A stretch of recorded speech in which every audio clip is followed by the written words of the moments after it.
प्रभु यीशु मसीह के मीठे और मधुर नाम में आप सबको जय मसीह की।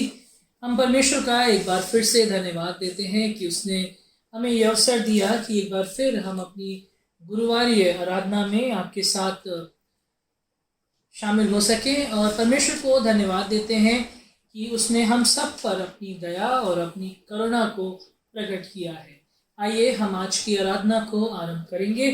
परमेश्वर का वचन कहता है, सचमुच मैं चुपचाप होकर परमेश्वर की ओर मन लगाए हूँ, मेरा उद्धार उसी से होता है।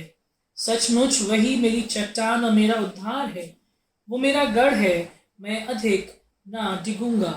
मेरे प्रिय भाई और बहनों, आज की शाम जब हम परमेश्वर की आराधना करते हैं तो क्यों ना हम इन वचनों के द्वारा प्रेरित हों और ये जान जाएं कि हमारा उद्धार सिर्फ परमेश्वर की ओर से होता है।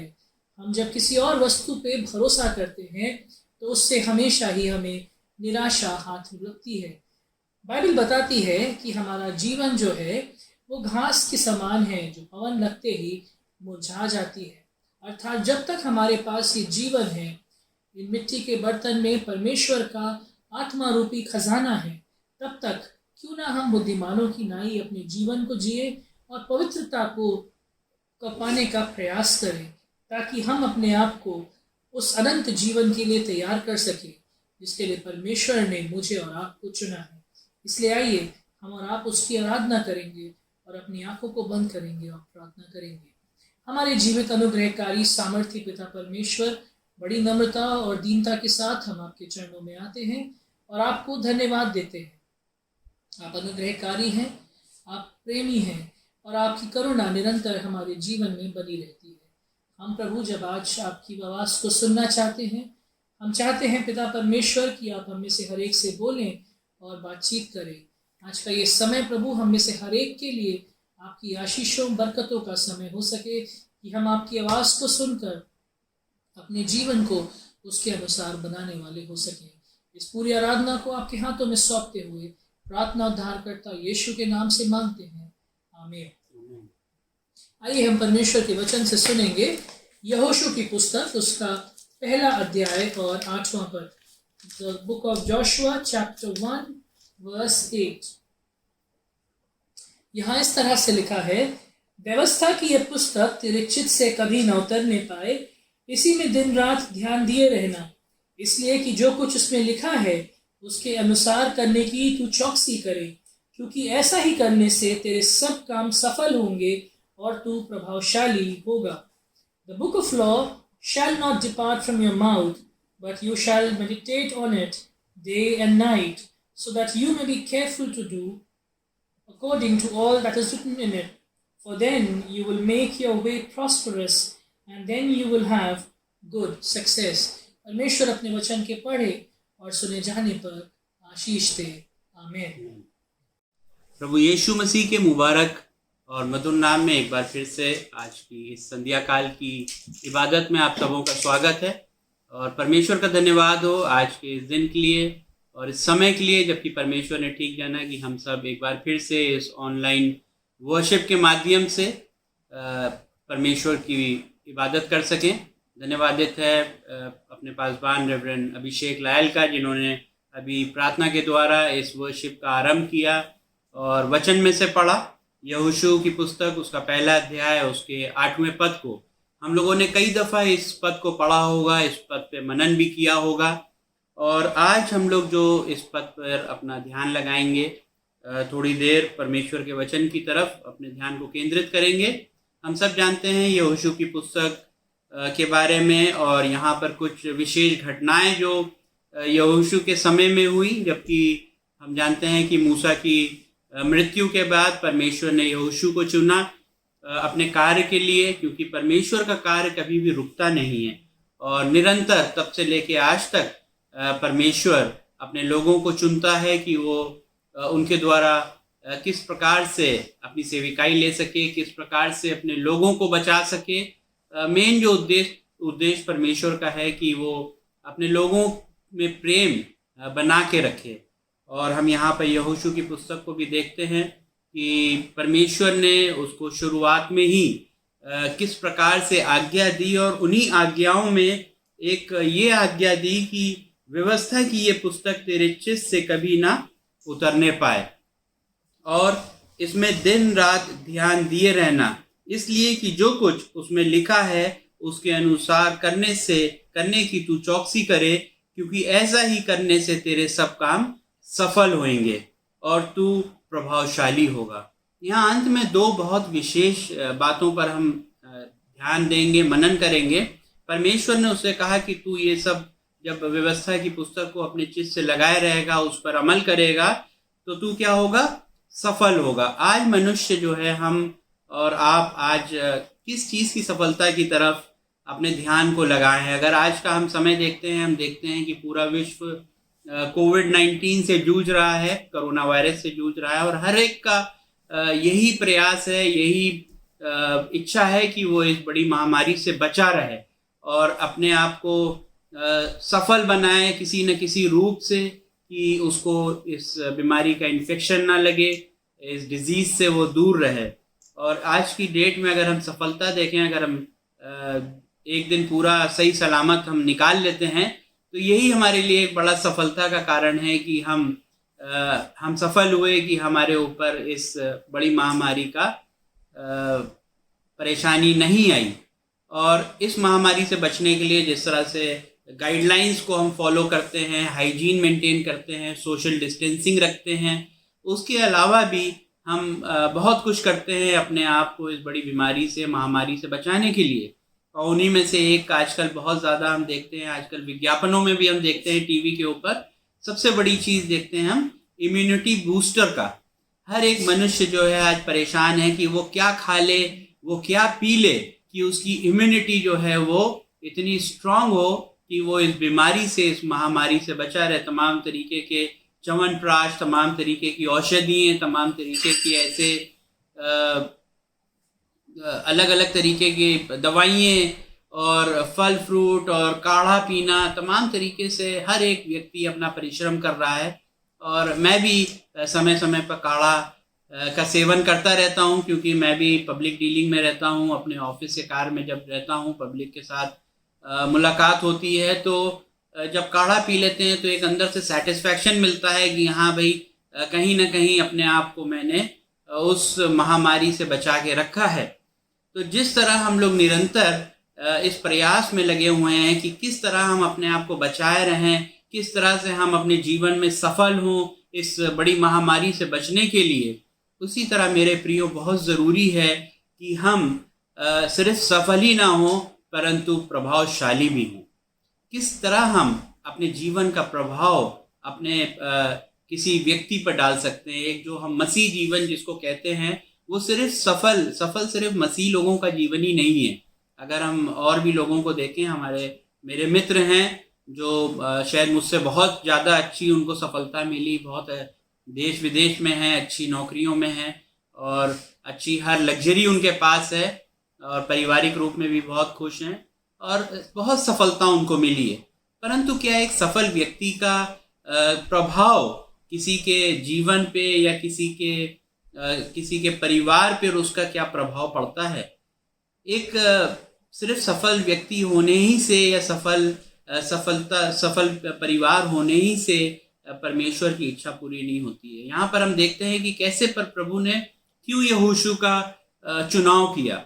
आज परमेश्वर ने मुझे चुना, पासबान को चुना, हमारे जो कलीसिया के लोग हैं, हमारे कलीसिया के जो जवान हैं, बच्चे हैं, उनको चुना कि वो किसी न किसी रूप में प्रभु की सेविकाई दे सके। क्योंकि जैसे पिछले वचन में भी मैंने बताया, जब हमने उस सामरी व्यक्ति के बारे में बात करी थी, तो वहाँ पर भी हमने देखा प्रभु यीशु मसीह ने बोला कि तू अपने पड़ोसी से अपने समान प्रेम रख।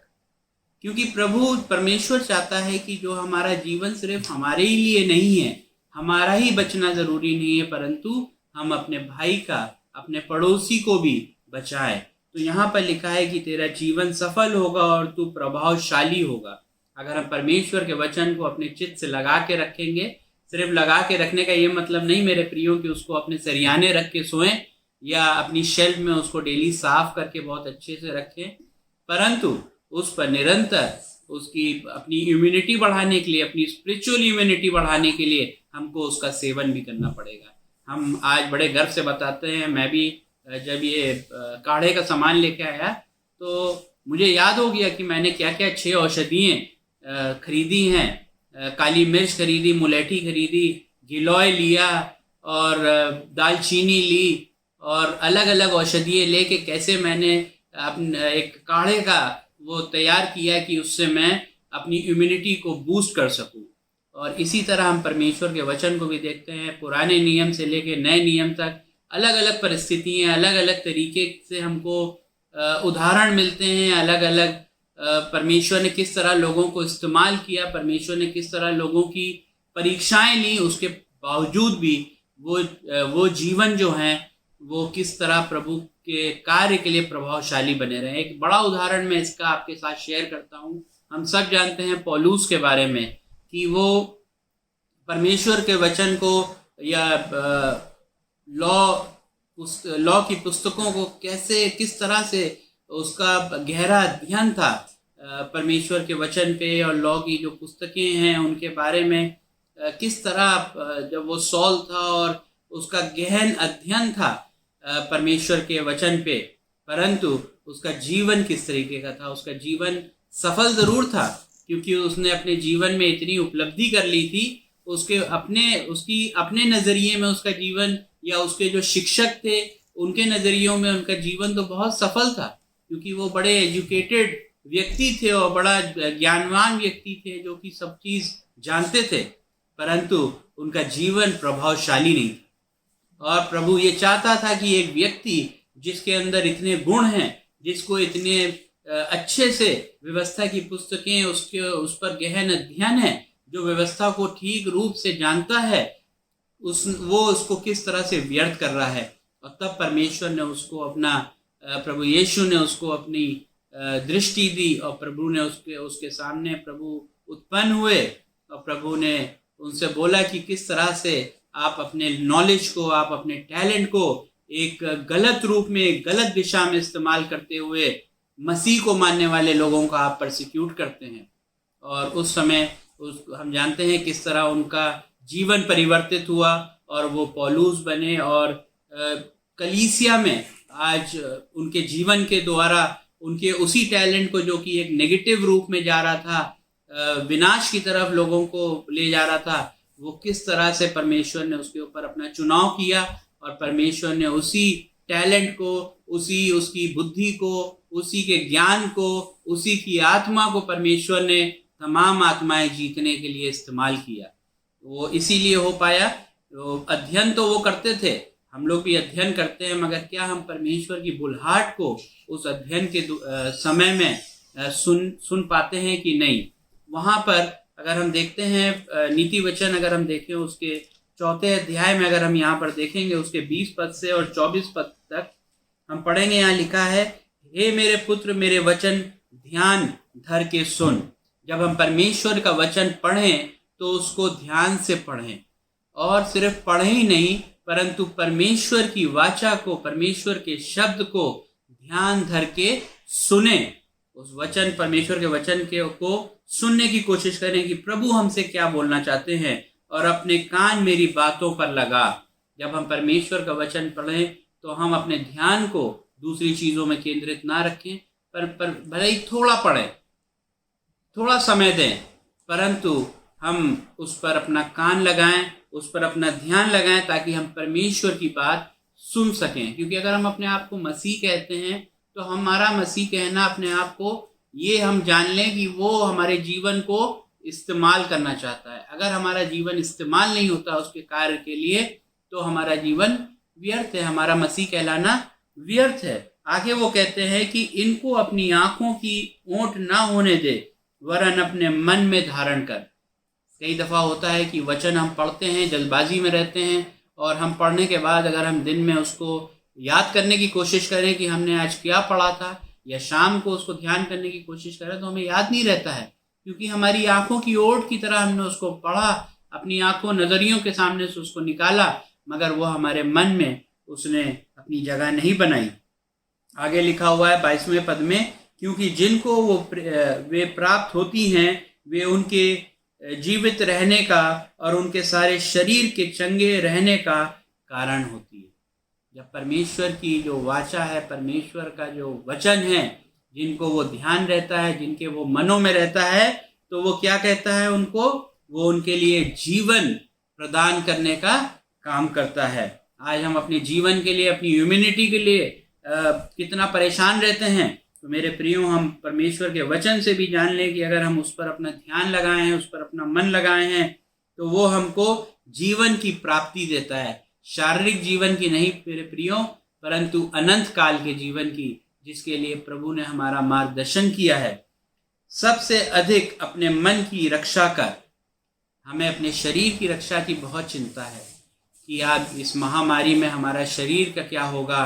ये शरीर में अगर इन्फेक्शन लग गया तो हमको सामाजिक रूप में, पारिवारिक रूप में अलग किया जाएगा। जैसे कि हम देखते हैं बार बार हमारी सरकार, हमारे जो पढ़े लिखे लोग हैं, वो इसी बात को कहते हैं कि बीमारी से लड़ो, बीमार से मत लड़ो। इतना समझाने के बावजूद भी, मगर जो हम लोग का एक ह्यूमन नेचर है, अगर हमको पता चल जाता है किसी ने अगर छींक भी दिया या खांस भी दिया, तो हम उससे क्या करते हैं? डिस्टेंस करने लगते हैं। और हम अपने शरीर की क्योंकि इतनी ज़्यादा चिंता करते हैं, परंतु परमेश्वर का वचन हमसे कहता है कि अपने मन की रक्षा ज़्यादा कर, ना कि अपने शरीर की रक्षा पर ध्यान दे, क्योंकि जीवन का मूल स्रोत वही है। टेढ़ी बात अपने मुंह से मत बोल, और चालबाजी की बातें कहना तुझसे दूर रहे। मेरे प्रियो, मैं यहाँ पर एक अपनी छोटी सी टेस्टिमनी आपके साथ शेयर करना चाहता हूँ। जब मैंने परमेश्वर का वचन अपने स्टूडेंट एज से ही पढ़ना शुरू करा, तो मुझे उसका एक बहुत बड़ा लाभ मिला, जो आज तक मेरे जीवन में वो अप्लाई होता है लाभ। जब मैं डेली परमेश्वर का वचन पढ़ता हूँ, फिर हम लोग सामाजिक रूप में जाते हैं, अपने कार्यस्थल पर जाते हैं, सड़क पर निकलते हैं, तमाम तरीके के लोगों से हमारी भेंट होती है, तमाम तरीके के लोगों से हमारी वार्तालाप होती है, बातचीत होती है। परंतु हर एक व्यक्ति, इवन हम भी कई दफ़ा दुनियावी तौर में भूल जाते हैं अपनी बात करते करते कि हम कौन हैं। हम परमेश्वर के चुने हुए व्यक्ति हैं, या हम एक उन्हीं आम लोगों की तरह हैं जिनको परमेश्वर के बारे में या ज्योति के बारे में कोई ज्ञान नहीं है, परंतु वो अपने शरीर के बल पे, अपनी बुद्धि के बल पे जो बातें करते हैं, कुछ भी उनके मन में आता है वो बातें बोलते हैं।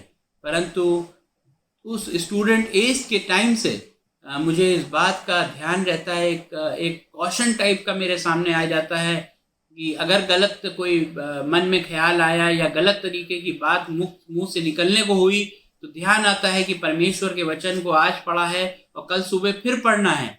और इसी मुंह से, जिस मुंह से परमेश्वर के वचन को बोल के पढ़ रहा हूँ मैं कैसे इस गलत बात को करने के बाद परमेश्वर के वचन को कल इसी मुंह से कैसे पढ़ूंगा। ये मुझे धैर्य देता है, ये मुझे धीरज देता है, ये मुझे रोकता है कि मैं ऐसी कोई गलत बात अपने मुंह से ना निकालूं। हम लोग तो मनुष्य हैं, इंसान हैं, जाने अनजाने में हम लोगों से गलतियां होती हैं, परंतु 10 में से 8 दफ़ा या 9 दफ़ा मुझे ये ध्यान आती है, इस बात का ध्यान आता है कि मेरे मुख से ऐसी कोई बात ना निकले जिससे कि मेरे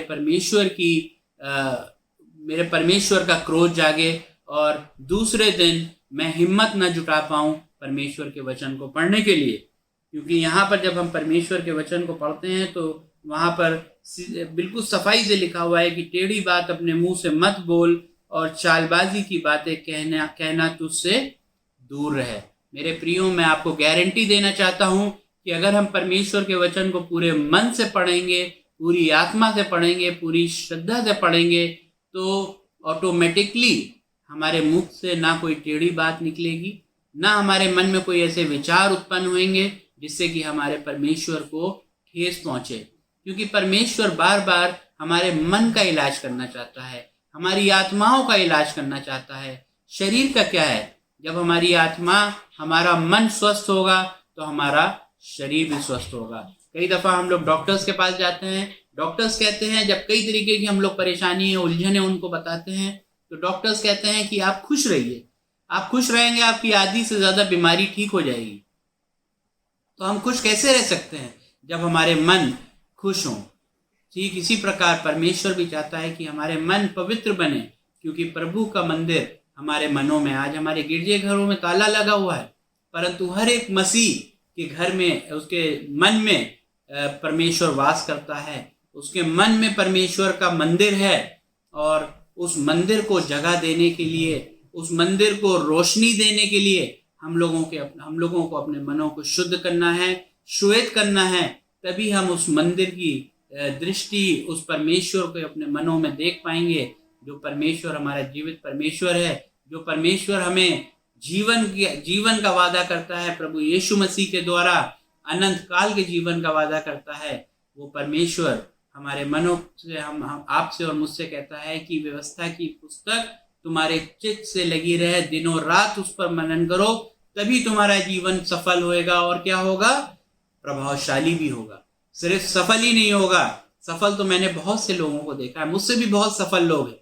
मैं तो कुछ भी नहीं हूं, मगर मुझसे भी बहुत ज्यादा सफल लोग हैं, अपनी बुद्धि के द्वारा, अपनी पढ़ाई लिखाई के द्वारा, अपने टैलेंट्स के द्वारा, परंतु उनके जीवन का प्रभाव किसी जीवन पर नहीं है।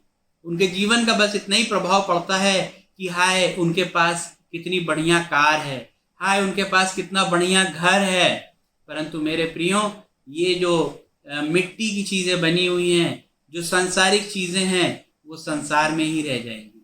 जो संसार की चीजें बनी हैं, वो एक दिन नष्ट होंगी। चाहे जितनी भी मजबूत चीज क्यों ना हो, चाहे कितनी भी स्ट्रांग चीज क्यों ना हो, हर एक चीज का अंत है। परंतु जो चीज बचाई जा सकती है, वो आपकी और मेरी आत्मा, आपका मेरा मन, जो परमेश्वर चाहता है बचाना। वो परमेश्वर कहता है कि मैं तुम्हारे मनों को बचाना चाहता हूँ और तुम्हारे जीवन को एक प्रभावशाली जीवन बनाना चाहता हूँ। मेरी परमेश्वर से यही प्रार्थना है कि परमेश्वर हम सबों के जीवनों को सिर्फ मसीह जीवन ना बनाए, परंतु एक प्रभावशाली मसीह जीवन बनाए, ताकि हम जहाँ पर रहते हैं, जहाँ पर कार्य करते हैं, जिनसे बात करते हैं, जिनके साथ उठते बैठते हैं, उनके ऊपर हमारे जीवनों का प्रभाव हो। हमारे जीवन का प्रभाव का ये मतलब नहीं कि मेरे जैसा जीवन उनका बन जाए, परंतु हमारे जीवन का प्रभाव ऐसा है कि यीशु जैसा जीवन उनका बन जाए। प्रभु आप सबों को आशीष दे। हम प्रार्थना करें। जीवित और समर्थी पिता परमेश्वर, एक बार फिर से हम बड़ी आदर और दीनता से अपने सरों को आपकी हजूरी में झुकाते हैं।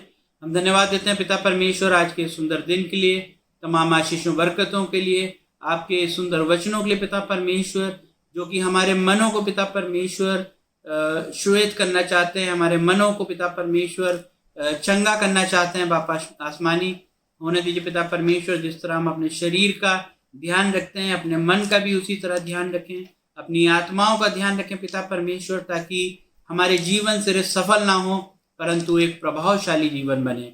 पिता परमेश्वर का फिर से अपनी कलीसिया के पासबान रेवरेंड अभिषेक, उनकी मिनिस्ट्री को, उनके पूरे परिवार को, अपनी कलीसिया के हर एक बुजुर्ग जवान बच्चे को विशेष तौर से आपके हाथों में देते हैं। मेथोडिस्ट इंग्लिश चर्च की कलीसिया को पिता परमेश्वर हम सबों पर अपना प्रेम बना के रखें पिता परमेश्वर, और हम सबों की सहभागिता इसी प्रकार पिता परमेश्वर आपके नाम से होती रहे। हम सारी आदर महिमा आपको देते हैं, आपके बेटे अपने उद्धारकर्ता प्रभु यीशु के नाम से मांगते हैं, आमीन।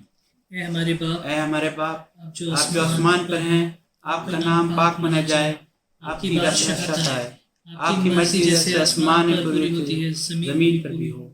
हमारी रोज की रोटी आज हमें दीजिए, जिस हम कसूरवारों को माफ करते हैं, आप ही हमारे कसूरों को माफ करिए। हमें आजमाइश न पड़ने दीजिए, बल्कि बुराई से बचाइए, क्योंकि बादशाहत, कुदरत, जलाल हमेशा आप ही का है, आमीन। अब जो तुम्हें ठोकर खाने से बचा सकता है और अपनी महिमा की भरपूरी के सामने मगन और निर्दोष करके खड़ा कर सकता है, उस एकमात्र परमेश्वर हमारे उद्धारकर्ता की महिमा और गौरव और पराक्रम और अधिकार हमारे प्रभु यीशु मसीह के द्वारा जैसा सनातन काल से है, अब भी हो और युगान युग रहे, आमीन।